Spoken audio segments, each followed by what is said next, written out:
Mission Santa Barbara.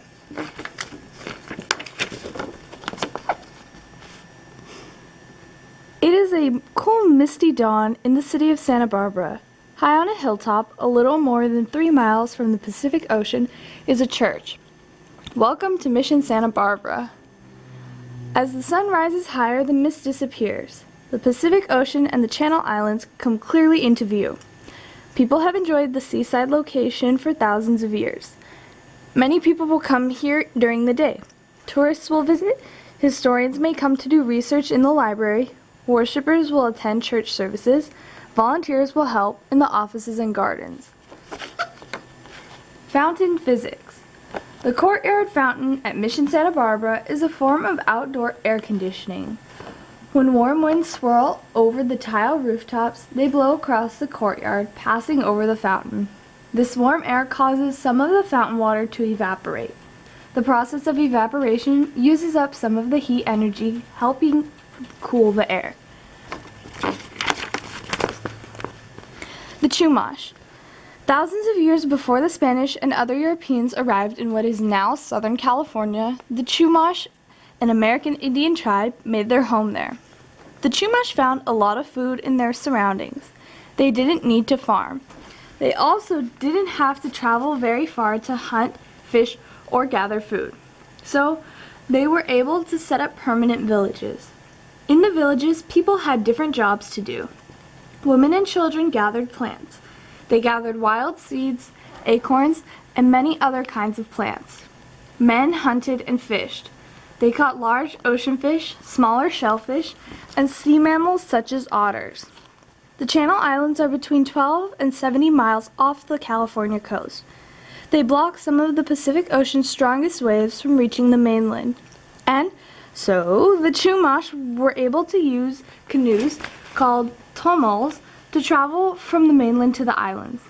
Some Chumash settled on the Channel Islands. The Chumash on the islands traded with those on the mainland. But, just kidding, the Chumash society was well organized. For example, the Chumash used a form of money. It was made of beads that were cut from snail shells. In fact, the meaning of the name Chumash is close to bead money makers. But life for the Chumash changed toward the end of the 18th century. That was when the Spanish arrived in California. Mission Santa Barbara, the beginning. Why did the Spanish come here? Why did they build Mission Santa Barbara? They came because Spain had claimed this land as part of the colony of New Spain. The Spain called this part of New Spain Alta California, which means Upper California. For more than 100 years, the Spanish had not thought it was necessary to settle Alta California. However, by the mid-1700s, countries such as Russia and Britain began to show interest in the resources of this area. They wanted to use the valuable furs of otters and seals. This concerned the Spanish. They decided to show other countries that they had already claimed this area. So, in 1769, Gaspar de Portoya and Father Junipero Serra led a group of soldiers and Franciscan priests into Alta California. Their plan was to build presidios, or forts, as well as missions or towns. The priests would teach Catholicism to the American Indians. The Spanish wanted the American Indians to live more like them. The mission at Santa Barbara was established in 1789. At that time, Father Fermin Lasuen was the leader of the Franciscan priests in Alta California. He was in charge of the project to build Mission Santa Barbara. The place chosen was the Chumash village of Tanapan. The Spanish name for the area was El Pedregoso, which means Rocky Mount. The Spanish had a plan in which the Chumash would live and work at the mission for 10 years. They would give up their beliefs and practice Catholicism instead. They would learn skills such as farming, ranching, carpentry, ironwork, tanning leather, and weaving cloth. After 10 years, mission lands were to be divided among the Chumash who worked there. The Chumash were to live on those lands as Spanish colonists. However, in 1821, Mexico won its independence from Spain. The new Mexican government believed that the priests and soldiers who ran the missions were loyal to Spain. The Mexican government passed laws that took most mission buildings and land away from the Catholic Church. Many mission buildings were neglected or ruined. Mission Santa Barbara was one of the few missions that survived. Building the mission. Each of the Spanish missions was one of a kind, but they all followed the same general design. For example, the buildings always formed a square around a courtyard with a fountain, and the church was always the largest and most important building at the mission. The very first buildings at Mission Santa Barbara were made of logs with roofs of woven straw. These were replaced within a few years with adobe or brick buildings that had tile roofs. The adobe buildings were painted with a kind of white paint made by mixing limestone and water. The limestone came from ground-up seashells. This paint both protected the outside walls and reflected the heat. At Mission Santa Barbara, the Chumash built many buildings. These included a kitchen, separate living areas for the missionaries and servants, a kitchen, a place to grind grain, and 2 more living areas, one for young women and one for young men. They built a hen house, corrals, storage rooms, a carpentry shop, and weaving rooms. The Chumash planted orchards and a vineyard. They built a large stone basin to collect water. The mission would need it during the 8 dry months that come each year to this area. They built a long basin for washing laundry, and they built a village of 252 adobe houses. 4 churches were built at Mission Santa Barbara between 1786 and 1820. The church that people see today was finished in 1820. However, it has been repaired several times. Because of the design of the church at Mission Santa Barbara, people called it the Queen of the Missions.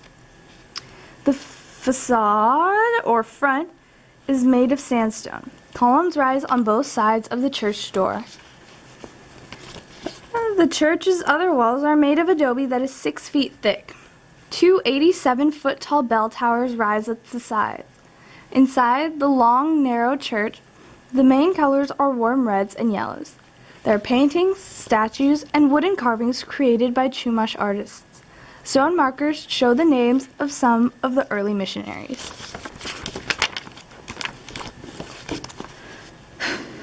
At the mission, the Chumash learned new skills.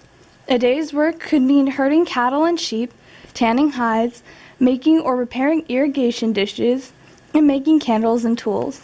It could include artwork, sculpture, or even making musical instruments to play during church services.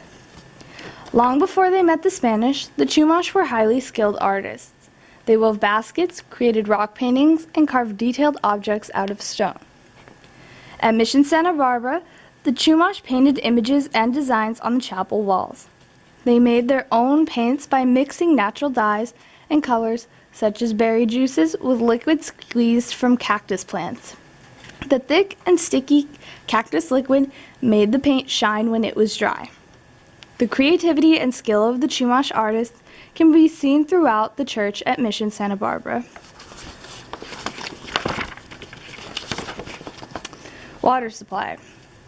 Southern California has wet winter months and 8 dry months. This type of climate is found in just a few places on Earth. Spain's Mediterranean coast is another place with this climate. When Spanish priests planned missions in California, the knowledge of their homeland was very useful. It takes a lot of water to grow crops and raise animals.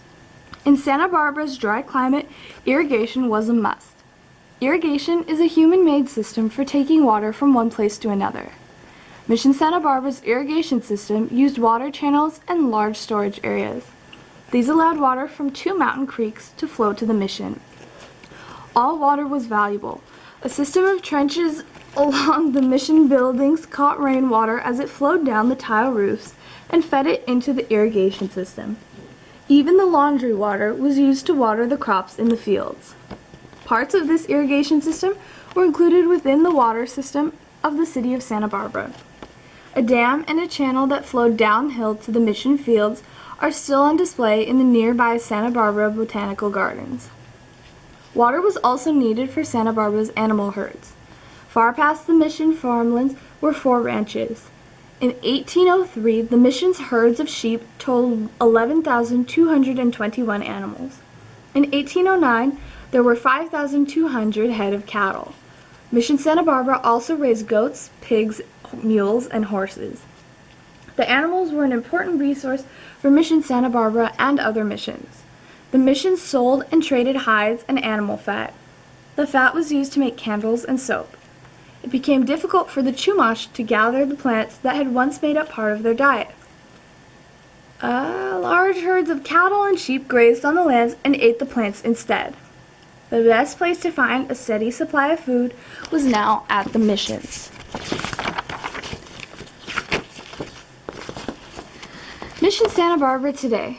In many ways, mission life was very different from the life the Chumash knew before the Spanish came. The more people who lived at the mission, the fewer there were in the villages to carry on the traditional way of life. The old ways began to die out. Mission Santa Barbara is the only California mission that has remained in the hands of the Catholic Church throughout its history. After the mission days ended, the buildings were used as a boys' school. Later, they were used as a seminary, or school for training priests. Today, the mission is still alive with activity. The church is a regular parish church. Some retired Franciscan priests live here. Other priests come here for rest and retreat. There are guided tours for visitors. The mission library houses some very old documents about California's early history.